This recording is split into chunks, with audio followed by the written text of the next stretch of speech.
मित्रों नमस्कार। स्वागत है आपका एनसीईआरटी क्लासेस के ऑनलाइन प्लेटफॉर्म पर। साथियों, जैसा कि आप सबको विदित है कि 8 फरवरी को आपका सीटेट का एग्जाम होना सुनिश्चित हुआ है।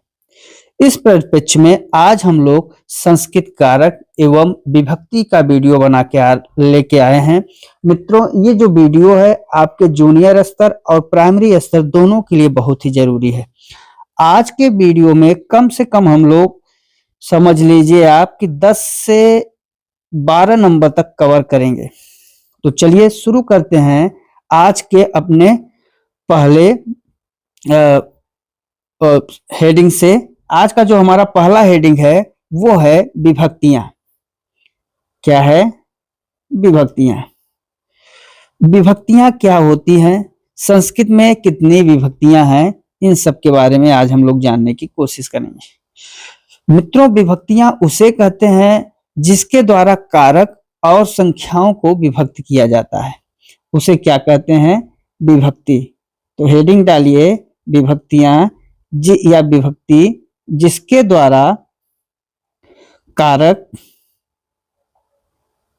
द्वारा कारक या उनकी संख्याओं को विभक्त किया जाता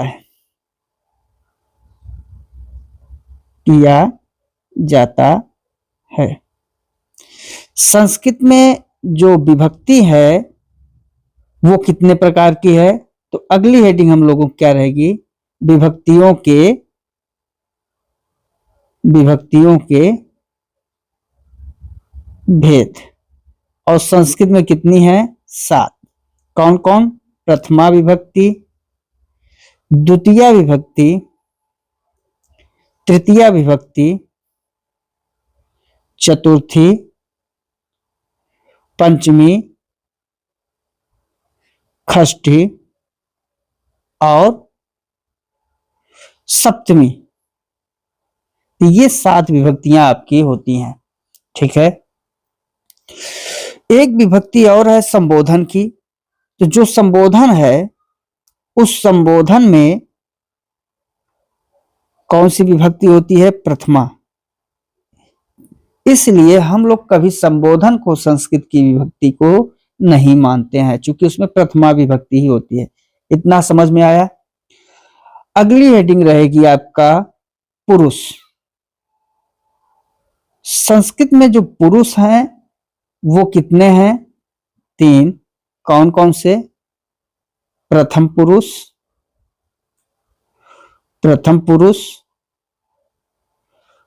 मध्यम पुरुष और उत्तम पुरुष। अब आपने सोचा कि ये सब क्यों हम बता रहे हैं? क्योंकि ये यहां से प्रश्न बनता है, 100% श्योर है 1 नंबर यहां से। इसलिए हमने पुरुष के बारे में बताया कि पुरुष कितने होते हैं? 3। प्रथम पुरुष, मध्यम पुरुष और उत्तम पुरुष। प्रथम पुरुष किसे कहते हैं?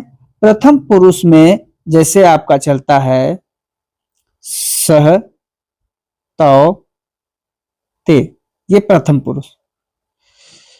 मध्यम पुरुष त्वम, युवाम, यूयम। उत्तम पुरुष अहम, आवाम, वयम। ठीक। अभी इन सब का हम मतलब बताएंगे कि इनका क्या मतलब। प्रथम पुरुष क्या है? प्रथम पुरुष उसे कहते हैं जैसे कि ये सह, तौते, मतलब वह, तौते, मतलब ये किसी अन्य के लिए बात करता है, इसे अन्य पुरुष भी कहते हैं। मध्यम पुरुष क्या है? जिससे बात कही जाए। और उत्तम पुरुष क्या है? स्वयं, जो बात कहता है स्वयं के लिए। तो यहां से अब ये समझिए आपका एक प्रश्न 100% यहां से है। नेक्स्ट आपका हुआ वचन। संस्कृत में जो वचन है वो भी कितने प्रकार का माना जाता है? 3 प्रकार का। एक वचन, द्विवचन और बहुवचन। कितने प्रकार का संस्कृत में वचन हुआ? 3 प्रकार। एक वचन का मतलब एक वस्तु के लिए, एक वस्तु के लिए एक वचन का प्रयोग। जैसे बालकः, जैसे हम लोग क्या करें, बालकः मतलब एक बालक, छात्र, हरि, गुरु, विद्यालय, सब एक वचन। द्विवचन में क्या है? द्विवचन में दो व्यक्तियों के लिए, दो व्यक्तियों के लिए। और बहुवचन में क्या है? दो से अधिक, अर्थात 3 या 3 से अधिक व्यक्तियों के लिए, 3 या 3 से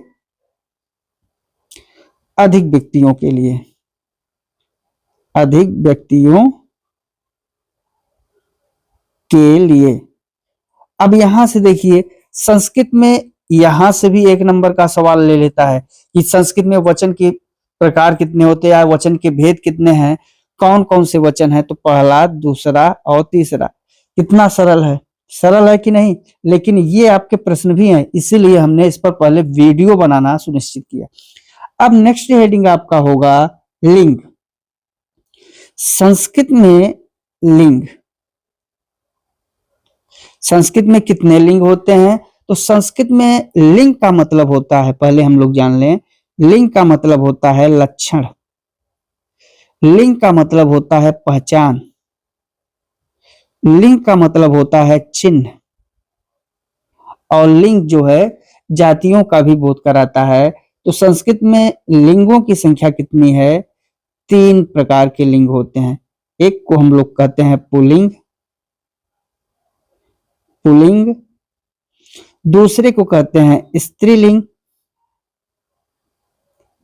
और तीसरे को कहते हैं आपका नपुंसक लिंग, नपुंसक लिंग। कितने प्रकार के लिंग हुए? 3 प्रकार के, पुल्लिंग, स्त्रीलिंग और नपुंसक लिंग। जो पुल्लिंग है पुरुष का बोध करता है, पुरुष का बोध। स्त्रीलिंग जो है आपका स्त्रीलिंग का बोध, अर्थात स्त्री का बोध। और जो नपुंसक लिंग है इसमें न तो पुरुष और न ही स्त्री जाति का बोध होता है, न ही पुरुष और न ही स्त्री जाति का बोध होता है, और न ही स्त्री जाति का बोध, अर्थात तीसरे के लिए। अब पुरुष में कौन? जैसे राम, श्याम, मुनि, विद्यालय, ये सब क्या है? पुल्लिंग है। स्त्री में कौन? जैसे बालिका, गौरी, नदी, ये सब स्त्री है। और न तो पुरुष न ही स्त्री, अर्थात जैसे फल, जल, गृह, पुष्प, नेत्रम, वार, दधि, ये सब क्या है? सब नपुंसक लिंग है। तो यहां से भी संस्कृत में 1 नंबर आपका मिलता है। तो लिंग कितने हुए? लिंग का मतलब होता है लक्षण, पहचान, चिन्ह। लिंग के कितने भेद होते हैं? 3 भेद संस्कृत में, पुल्लिंग, स्त्रीलिंग और नपुंसक लिंग। यहां तक आप लोग जान गए। अब नेक्स्ट है आपका लकार। संस्कृत में जो लकार हैं, लकार होते हैं 10। लकार की संख्या कितनी होती है? 10। कौन कौन से? पहला आपका है लट लकार। लट लकार, इसको हम लोग वर्तमान काल कहते हैं। क्या कहते हैं? कौन सा काल? वर्तमान काल, अर्थात वर्तमान की सूचना जिससे मिलती है वो लट लकार होता है। दूसरा आपका है लिट लकार, लिट लकार। और लिट लकार का मतलब क्या है? अनद्यतन परोक्ष भूतकाल, अनद्यतन परोक्ष भूतकाल। अब इसका क्या मतलब होता है? इसका मतलब होता है कि जो बहुत प्राचीन काल को सूचित करे वहां पर लिट लकार होता है। परोक्ष भूतकाल का मतलब प्राचीन काल के बारे में जहां बात हो रही हो वहां पर कौन सा होता है? लिट लकार। तीसरा आपका तीसरा है लुट लकार। लुट लकार, और इसे कहते हैं अनद्यतन भविष्य काल। भविष्य काल, और इसका मतलब क्या हुआ कि आज के पश्चात भविष्य को सूचित करने के लिए लुट लकार का प्रयोग किया जाता है। किसके लिए? भविष्य को। चौथा आपका है लिट लकार। लिट लकार, और इसका मतलब सामान्य भविष्य काल। सामान्य भविष्य काल। सब लिखते जाइएगा, ये परीक्षा में आता है। अब यहां से भी एक नंबर बनना ही बनना होता है। उसके बाद पांचवा आपका है लेट लकार, और लेट लकार का जो प्रयोग हम लोग करते हैं संशय के अर्थ में। किसके अर्थ में? संशय के अर्थ में। नेक्स्ट है आपका 6 नंबर। 6 नंबर आपका लोट लकार है। लोट लकार, और लोट लकार को हम लोग आज्ञार्थक। आज्ञार्थक का मतलब, आज्ञार्थक का मतलब होता है प्रेरणा या आज्ञा के रूप में। 7 नंबर है आपका लंग लकार, और जो लंग लकार होता है अनद्यतन भूतकाल के लिए। तन भूतकाल। उसके बाद 8वां आपका जो है लिंग लकार। लिंग लकार, और जो ये लिंग लकार है इसके दो भेद होते हैं। एक को हम लोग कहते हैं विधि लिंग लकार। विधि लिंग लकार, और जिसे चाहिए के अर्थ में प्रयोग करते हैं। विधिलिंग को चाहिए के, निमंत्रण के रूप में, विधि के रूप में, आमंत्रण के रूप में। और दूसरा आशीर्लिंग। आशीर्लिंग, ये सब बहुत बार पूछा है। आशीर्लिंग लकार, और इसका जो प्रयोग करते हैं आशीर्वाद के रूप में। 9वां जो है आपका लुंग लकार। लुंग लकार, और इसका जो प्रयोग है, इसका प्रयोग है सामान्य भूत। सामान्य भूत। और 10वां आपका है लिंग लकार। लिंग लकार, और इसका प्रयोग होता है हेतु, हेतु मद भाव के लिए। भाव के लिए। तो आपके लकार की संख्या कितनी हुई? आपके लकार की संख्या हुई आपका 10। लेकिन प्रयोग कितना करते हैं हम लोग संस्कृत में? प्रयोग सिर्फ 5 ही करते हैं। कौन कौन से? लट लकार वर्तमान काल के रूप में, उसके बाद लोट लकार आज्ञार्थक के रूप में, विधिलिंग लकार, उसके बाद लंग लकार, और लिट लकार भविष्य काल के रूप में। तो यही 5 उपयोग करते हैं। नेक्स्ट आपका है गण। गण पहले हम लोग जान लें, चूंकि परीक्षा में आया हुआ प्रश्न है इसलिए हमें बताना जरूरी पड़ जाता है। गण के कितने प्रकार हैं? तो गण के 10 भेद हैं। कितने? 10 भेद। कौन कौन से? पहले लिख लें, आपको सिर्फ लिखना है। भ्वादिगण, भ्वादिगण। दूसरा अदादिगण, अदादिगण। फिर जुहोत्यादिगण, जुहोत्यादिगण। भ्वादिगण, अदादिगण, जुहोत्यादिगण। उसके बाद दिवादिगण, दिवादिगण। दिवादिगण के बाद स्वादिगण, स्वादगण के बाद आपका आता है तुदादिगण, तुदादिगण के बाद रुधादिगण, रुधादिगण। फिर आपका आता है रुधादिगण के बाद तनादिगण, तनादिगण। 9वां आपका है क्रयादिगण, क्रयादिगण, और 10वां आपका है चुरादिगण। मित्रों, ये जो आपके गण हैं ये 10 प्रकार के हैं। बस आप इतना ही याद रखिए कि हमारे गणों की संख्या कितनी है, 10। साथियों, जो धातुएं हैं वो संस्कृत में धातुओं की संख्या लगभग 2000 है, मतलब 1970 लगभग 2000 मानी जाती है। इसमें 1035 धातुएं सिर्फ आ जाती हैं कहाँ, भुआदिगण में। 72 धातुएं आती हैं आदिगण में। उसके बाद 24 धातुएं जुहत्यादिगण में। द्विवाद गण में आती हैं 140 धातुएं। फिर आपका 35 धातुएं स्वादिगण में। तुदादिगण में आते हैं आपके 157 धातुएं। जो रुधादिगण है, रुधादिगण में आते हैं 25 धातुएं। उसके बाद तनादिगण में आते हैं आपके 10 धातुएं। क्रयादिगण में आते हैं 61 धातुएं और चुरादिगण में 411 धातुएं। मित्रों, यहां से जब आपकी परीक्षा में सवाल पूछता है तो सवाल को लगाने के 2 तरीके होते हैं। गण की संख्या कितनी है, 10।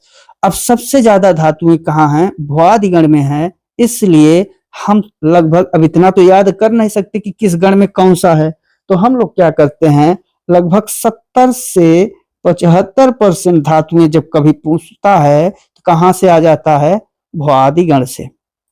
कुछ महत्वपूर्ण धातुएं हैं उनको हम लोग जरूर याद रखें, लेकिन अभी हम केवल इतना जाने कि चूंकि 1035 धातुएं सिर्फ भुआदिगण से हैं तो 70 से 75% आशा होती है कि भुआदिगण से ही उत्तर मिल जाएगा। लेकिन हर गणों में देख रहे हैं कुछ न कुछ धातुएं हैं, तो हम ये निश्चित नहीं कह सकते हैं कि वो भुआदिगण से ही रिलेटेड होगा। तो आप लोग इस ढंग से इसको जानिए। नेक्स्ट है आपका धातु। जो धातु संज्ञा है, धातु संज्ञा वो हमने आपसे जिक्र कर ही दिया।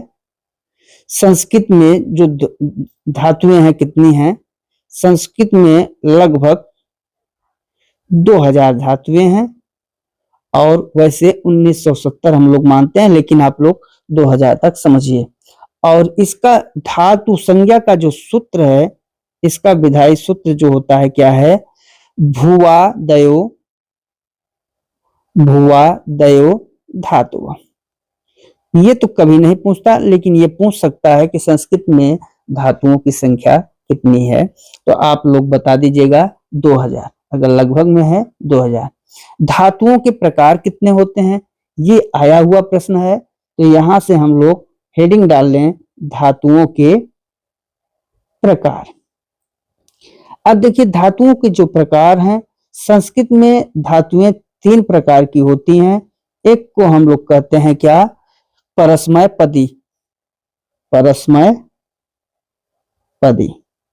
दूसरे को कहते हैं आत्मनेय पदी, आत्मनेय पदी। और तीसरे को कहते हैं उभय पदी, उभय पदी। कितने प्रकार की धातुएं, 3 प्रकार। अब देखिए इनका रूप कैसे चलता है, क्योंकि आप लोग कंफ्यूज ना हो इसलिए हम हर एक चीज आपको बताएंगे। अब परस्मय पदी जो है, इसका रूप होता है पठत पठतः पठन, पठत पठतः पठन। ये आपका जैसे लिखत लिखता लिखन, चलत चलता चलन, गच्छत गच्छतः गच्छन, ये सब कैसा है, परस्मय पदी। आत्मनेय पदी का जो रूप होता है, लभते, लभेते, लभन्ते, इस रूप में चलता है आपका आत्मनेय पदी। उभय पदी जो है, उभय पदी का जो रूप है, जानात, जानीत, जानी, जानन्ति। ठीक, तो ये उभय पदी का रूप है। तो इस ढंग से आपको हमने बताया धातुओं के प्रकार, गण, वचन, लिंग, लकार, पुरुष और विभक्तियां। अब आपको हम लोग ले चलेंगे एक महत्वपूर्ण बिंदु पर, जिसका नाम है कारक एवं विभक्तियां। और यहां से हर साल समझिए आप 2 नंबर का प्रश्न जरूर आता है, 2 से लेकर कभी कभी तो 4 नंबर। और ये आप समझिए टेट में भी आता है, सी टेट में भी आता है, सुपर टेट में भी आता है, उसके साथ साथ पूरा आपका तीनों में आता ही आता है। जो इतना महत्वपूर्ण है उसे कभी छोड़ना नहीं चाहिए। तो नेक्स्ट है आपका कारक एवं विभक्तियां, हेडिंग डाल लीजिए। मित्रों, आप लोग परिभाषा तो जानते हैं, कारक किसे कहते हैं? क्रियाम करोत इत कारक, अर्थात क्रिया को करने वाले को क्या कहा जाता है? क्रिया को करने वाले को कारक कहा जाता है, कारक कहा जाता है। यहां तक समझ गए? साथियों, ये जो कारक है, संस्कृत में जो कारकों की संख्या है, कारक के भेद, वो 6 माने गए हैं। कितने? तो जो हेडिंग है हमारी, संस्कृत में कारक की संख्या कितनी है? 6। कौन कौन से? एक को हम लोग कहते हैं कर्ता कारक, कर्ता कारक। दूसरा कर्म कारक। तीसरा आपका हुआ करण कारक, करण कारक। चौथा आपका संप्रदान कारक। पांचवा अपादान कारक। और छठवां आपका होता है अधिकरण कारक। संस्कृत में संबंध और संबोधन को कारक की संज्ञा नहीं दी गई है। कौन कौन से? कर्ता कारक, कर्म कारक, करण कारक, संप्रदान कारक, अपादान कारक और अधिकरण कारक। ये आपका हुआ। कारक के चिन्ह भी होते हैं, उसको भी हम लोग देख लें। तो एक तरफ हम लोग लिखें विभक्ति, दूसरे तरफ लिखें कारक, और तीसरे तरफ उनका चिन्ह। अब यहां पर जो आपका विभक्ति है, अगर विभक्ति है प्रथमा, तो प्रथमा विभक्ति में कौन सा कारक होगा? कर्ता। अब प्रथमा, और कभी कभी कर्ता में तृतीया विभक्ति भी होती है, ध्यान दीजिएगा, और इसका जो चिन्ह है ने। दूसरा विभक्ति अर्थात द्वितीय विभक्ति, द्वितीय विभक्ति में कर्म आता है और इसका जो चिन्ह होता है को। फिर आपका तृतीय विभक्ति, तृतीय विभक्ति में आपका करण आता है और करण का होता है से या के द्वारा। ये सब बहुत महत्वपूर्ण बता रहे हैं। अब यही आपका कम से कम 2 नंबर तक का आना ही आना है यहां से। चतुर्थी होता है आपका संप्रदान, संप्रदान। और संप्रदान किसके लिए होता है? चिन्ह इसका है के लिए। फिर पंचमी विभक्ति होती है किसकी? अपादान की, और अपादान का होता है से अलग होने के अर्थ में, अलग होने के अर्थ। ऐसा इसलिए कर रहे हैं क्योंकि जैसे पेड़ से पत्ते गिर रहे हैं तो अलग होला आया ना।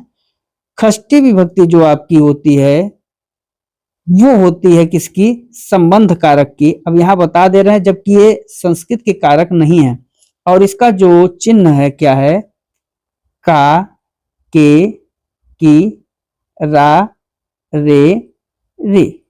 फिर सप्तमी विभक्ति होती है अधिकरण कारक की, और अधिकरण कारक में क्या आता है? में, पर, पर। एक विभक्ति और होती है अष्टमी विभक्ति, और वो विभक्ति होती है किसकी? संबोधन कारक की, और इसमें हे, भो, अरे ये लगता है। तो ये आपकी कितने विभक्ति हुए? टोटल 8 विभक्ति हुई। और ये अष्टमी विभक्ति को हम लोग प्रथमा विभक्ति भी कहते हैं, क्योंकि ये अष्टमी विभक्ति जैसा कुछ नहीं है, इसमें लगता है प्रथमा विभक्ति ही, इसीलिए ये कारक नहीं माना जाता है। तो ये आपका टोटल हो गए विभक्ति, कारक और उनके चिन्ह। नेक्स्ट आपका, अब इनसे रिलेटेड होते हैं सूत्र, और ये सूत्र बहुत बार पूछा जाता है। इतना मान के चलिए कि टेट, सीटेट, सुपर टेट में हर साल यहां से प्रश्न आना ही आना है। तो सबसे पहले प्रथमा विभक्ति, और प्रथमा विभक्ति का जो सूत्र है वो पहला ही सूत्र है जिसे हम लोग कोट करेंगे, स्वतंत्र स्वतंत्र कर्ता। इसका मतलब क्या होता है? इसका मतलब ये होता है कि क्रिया करने में जिसकी स्वतंत्रता मानी जाती है वो क्या होता है? कर्ता। कर्ता में क्या है? स्वतंत्र। कर्ता का मतलब क्रिया को करने में जिसकी स्वतंत्रता है वो क्या है? कर्ता है। और कर्ता में हमेशा कौन सी विभक्ति होगी? प्रथमा विभक्ति होगी। और यह कौन सा संज्ञा सूत्र है? तो यह कर्तृ संज्ञा करने वाला सूत्र है। तो कभी ये भी पूछता है कि कौन सा सूत्र है? सूत्र तो आपका कर्तृ संज्ञा करने वाला सूत्र है, वाला सूत्र। यहां तक समझ में आया? प्रथमा विभक्ति भी किसमें होगी? कर्ता में होगी, स्वतंत्र कर्ता में होगी। अब देखिए यहां पर दो स्थिति बनती है मित्रों। जो स्थिति है, अब आप समझिए कि संस्कृत में जो वाक्य हैं, संस्कृत में वाक्य कितने प्रकार के होते हैं? संस्कृत में वाक्य आपके होते हैं 3 प्रकार के। एक को हम लोग कहते हैं कर्तृवाच्य, कर्तृवाच्य। दूसरे को कहते हैं कर्मवाच्य और तीसरे को कहते हैं भाववाच्य। मैंने इसको क्यों समझाया? क्योंकि कभी यहां से भी प्रश्न बनता है। जो कर्तृवाच्य है इसमें कर्ता की प्रधानता है। किसकी प्रधानता? कर्ता की प्रधानता। इसलिए कर्ता में क्या होता है, और इसमें बताते हैं एक एक करके। इसमें कर्म की प्रधानता है और भाववाच्य में भाव की प्रधानता है। इतना आपने समझ लिया। अब देखिए कि जो कर्ता की प्रधानता होने के कारण कर्ता में क्या होता है? प्रथमा विभक्ति। अब यहां कर्म की प्रधानता होने के कारण यहां कर्म में प्रथमा विभक्ति होती है, जबकि कर्ता में हमने तृतीया भी बताया था। तो कर्ता में कौन सी विभक्ति होगी? तृतीया में कर्ता होगा, तृतीया में कर्ता। और यहां जो है भाव की प्रधानता है, इसलिए कर्ता में कौन सा होगा? कर्ता में तृतीया। क्योंकि भाववाच्य में क्या होता है? भाववाच्य में कर्म रहता नहीं है, इसलिए यहां कर्ता में तृतीया होगा और क्रिया जो है कर्ता के अनुसार होगी। किसमें? प्रथमा में। समझ में आया? इसका कर्तृवाच्य का उदाहरण देखें तो कर्तृवाच्य का उदाहरण होता है, जैसे हमने कहा रामः पुस्तकम पठति। अब देखिए राम पुस्तक पढ़ता है। अब यहाँ पढ़ने का कार्य कौन कर रहा है? राम कर रहा है, इसलिए राम कर्ता हुआ। और कर्ता में कौन सी विभक्ति है? प्रथमा विभक्ति है। कर्मवाच्य देखें, मोहनेन मोहनेन पुस्तकम पठ्यते। इसका जो अर्थ है, मोहन के द्वारा पुस्तक पढ़ी जाती है। तो पढ़ने का कार्य कौन कर रहा है? मोहन। तो करता तो है, लेकिन सबसे अधिक प्रधानता हो, अगर पुस्तक न हो तो मोहन पढ़ेगा क्या?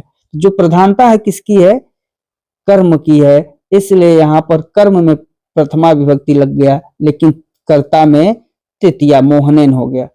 भाववाच्य को देखें, जैसे रामेण भूयते। अब देखिए इसमें भाववाच्य में पहचानने का तरीका क्या है? भाववाच्य में पहली चीज तो कर्म नहीं रहता, कर्ता है, क्रिया है, कर्म है ही नहीं। अब इसको, और दूसरी चीज क्रिया हमेशा आत्मनेपदी में रहेगी। भूयते, खायते, पियते, तो आत्मनेपदी में है ना। तो जब आत्मनेपदी में रहेगी, भाव और कर्म नहीं होगा, तो कौन सी वाच्य हो जाएगा? भाववाच्य। कर्तृवाच्य एकदम सामान्य है, क्रिया परस्मैपदी में। कर्मवाच्य में क्रिया आत्मनेपदी में, लेकिन कर्म का होना जरूरी होता है। और भाववाच्य में जो क्रिया है वो क्रिया कर्ता रहेगा तीसरे में, और क्रिया रहेगी कर्ता के अनुसार प्रथमा में, लेकिन इसमें कर्म नहीं होगा, इसलिए आपका 3 प्रकार के वाच्य और उनसे बनने वाले वाक्यों की संख्या हमने बता दिया। दूसरा सूत्र है प्रथमा विभक्ति कब लगेगी, तो जो दूसरा सूत्र है आपका प्रातिपदिकार्थ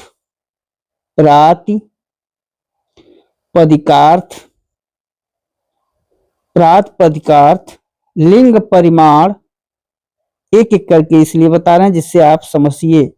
परिमाण वचने या वचन मात्रे प्रथमा, इस सूत्र का मतलब समझिए। इस सूत्र का मतलब कहता है प्रातिपदिकार्थ मात्र में, इसमें प्रातिपदिकार्थ मात्र में, उसके बाद लिंग मात्र में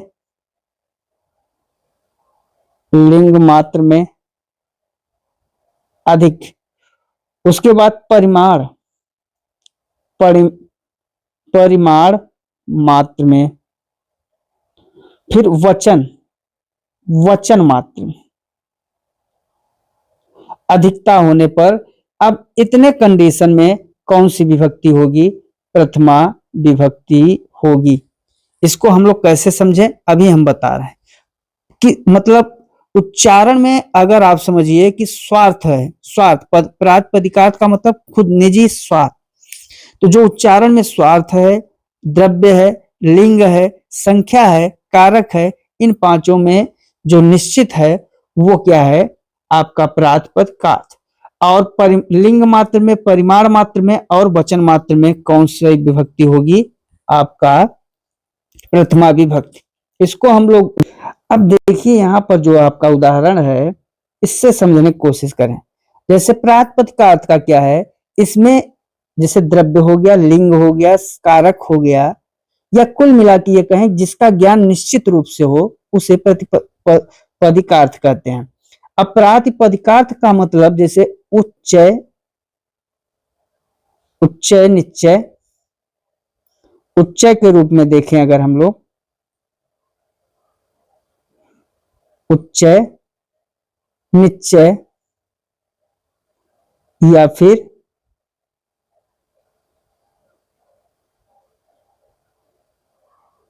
निश्चय, कृष्ण, श्री या ज्ञान, कुल मिला के इनका मात्रा निश्चित है ना।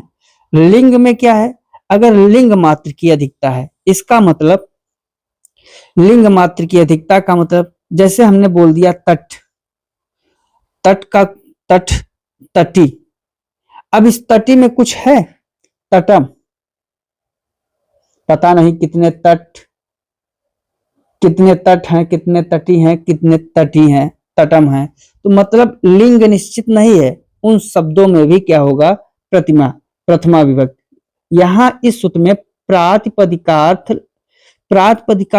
का मतलब होता है, प्रातिपदिकार्थ मात्र में का मतलब यह है कि जिनकी संख्या निश्चित हो वहां पर क्या होगा, आपका प्रथमा विभक्ति। उसके बाद यहाँ लिंग है, लिंग मात्र में अधिकता का मतलब कि जैसे तट हो गया, तटी हो गया या तटम हो गया। अब इनकी जो संख्या है क्या निश्चित है कि एक ही तट है, एक ही तटी है या एक ही तटम है, तो संख्या निश्चित नहीं है ना। इस कंडीशन में भी क्या होगा, इस कंडीशन में भी प्रथमा विभक्ति लगेगी। अब यहाँ परिमाण मात्र में कह रहा है, परिमाण का मतलब जैसे वजन, माप, तौल। अब इस कंडीशन में भी क्या लगेगा, प्रथमा विभक्ति लगेगा। जैसे द्रोणो ब्रीहि, अब आप जो है इसमें भी क्या लगेगी, प्रथमा विभक्ति। और वचन मात्र में, वचन में हमेशा संख्या मात्र का बोध कराता है, इसलिए वचन में भी क्या होता है, प्रथमा विभक्ति। समझ में आया कि कैसे ये सूत्र करते हैं। अब आएगा आपके परीक्षा में सवाल, प्रातिपदिकार्थ लिंग परिमाण वचन मात्रे कौन सी विभक्ति होती है, तो कौन सी विभक्ति होगी आपकी, प्रथमा। कैसे, प्रातिपदिकार्थ का मतलब एक निश्चित मात्रा होती है, जैसे ऊंचा, नीचा, कृष्ण, श्री, अब ये सब एक ही है ना, लिंग में क्या है, लिंग मात्र की अधिकता, तट हो गया, तटी हो गया, तटम हो गया। अब कोई निश्चित तो मात्रा है नहीं तट का, तो नदी हो गया। तो इनका क्या है, इन कंडीशन में भी आपका कौन सा लगेगा, प्रथमा। परिमाण जैसे वजन, माप, तौल में भी प्रथमा विभक्ति लगेगी। उसके बाद आपका वचन मात्र में भी क्या लगता है, प्रथमा विभक्ति। नेक्स्ट जो है आपका तीसरा है संबोधने च। अब ये आपका सूत्र है, संबोधने च, ये सूत्र है। इसका मतलब कि संबोधन के समय भी कौन सी विभक्ति लगती है, संबोधन में भी प्रथमा विभक्ति। और ये आप सबको लगभग पता ही है कि संबोधन में प्रथमा विभक्ति होने के कारण संबोधन को कोई कारक नहीं कहा जा सकता। जैसे हे राम, हे राम अत्र आगच्छ।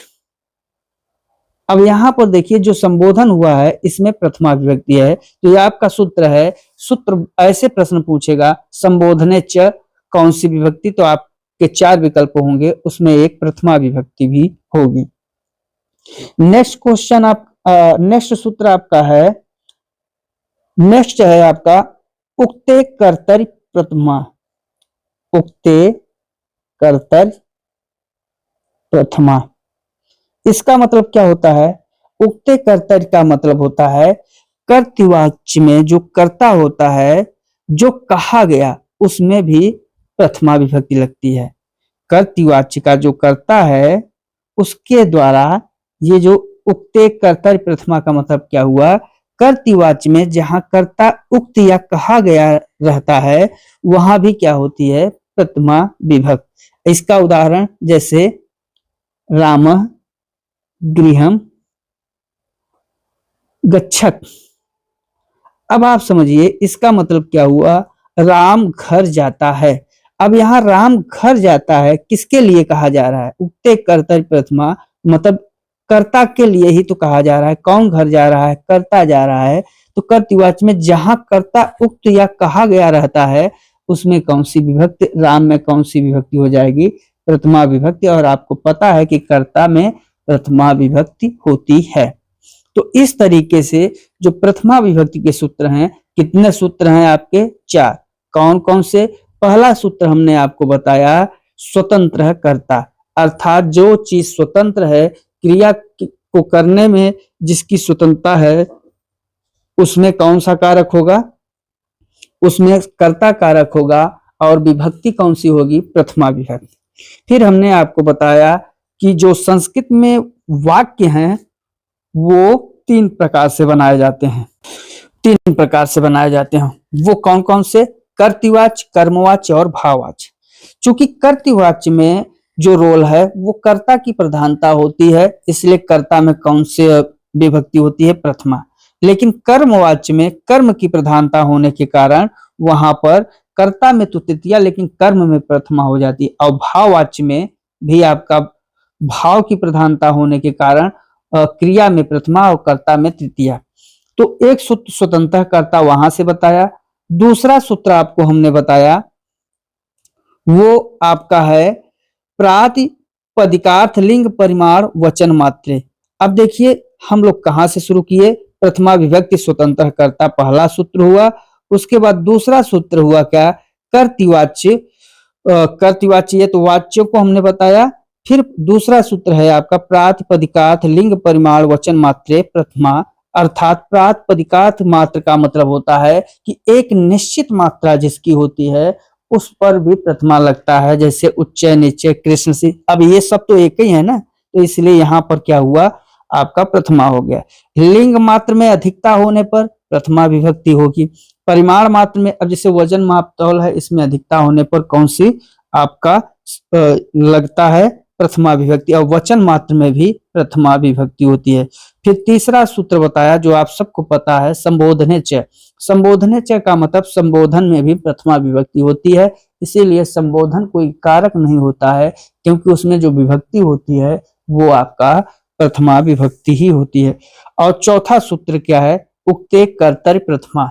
उक्ते कर्तरि प्रथमा का मतलब होता है कि कर्ता के द्वारा जो कहा गया है उक्त किया गया है, जिसमें कर्ता कर्तृवाच्य में जहां कर्ता कहता है उसमें प्रथमा विभक्ति होती है। जैसे राम गृहम गच्छत में राम घर जाता है। अब राम में कौन सा है? राम में भी आपका प्रथमा विभक्ति है। तो इस तरीके से आपने देखा कि टोटल जो कर्ता के हैं, कर्ता के 4 सूत्र हुए। अब आपका पेपर मॉडल पेपर जो होता है इसी ढंग से बनता है। नेक्स्ट सूत्र किस पर होगा? नेक्स्ट होगा आपका द्वितीय विभक्ति कर्म कारक। द्वितीय विभक्ति कर्म कारक, और इसको हम लोग अगले वीडियो में पढ़ेंगे। चूंकि आज का वीडियो लंबा हो रहा है तो मित्रों आज हम लोग बस प्रथमा स्वतंत्र कर्ता के बारे में जान लिया। कल अगले वीडियो में हम लोग द्वितीया, तृतीया, चतुर्थी, पंचमी, षष्ठी और विभक्ति को समाप्त 2 वीडियो में ही कर देंगे। तो साथियों ये वीडियो आपके लिए बहुत ही महत्वपूर्ण है, और इतना महत्वपूर्ण है कि यहाँ हमने जितना पढ़ाया हुआ है अब इसमें से समझ लीजिए आपका 5 से 6 नंबर का हमने पढ़ा दिया है। अभी जब पूरा कर्म समाप्त कर देंगे 1-2 नंबर वहां से भी 100% मिलता है। कुल मिला के 7 से 8 नंबर का यहाँ से सवाल मिलेगा। तो मित्रों वीडियो को स्किप मत कीजिएगा, पूरा वीडियो देखिएगा, आपके लिए बहुत ही महत्वपूर्ण है। तो आज की वीडियो में बस इतना ही, मिलते हैं अगले वीडियो में। तब तक के लिए नमस्कार, जय हिंद, वंदे मातरम।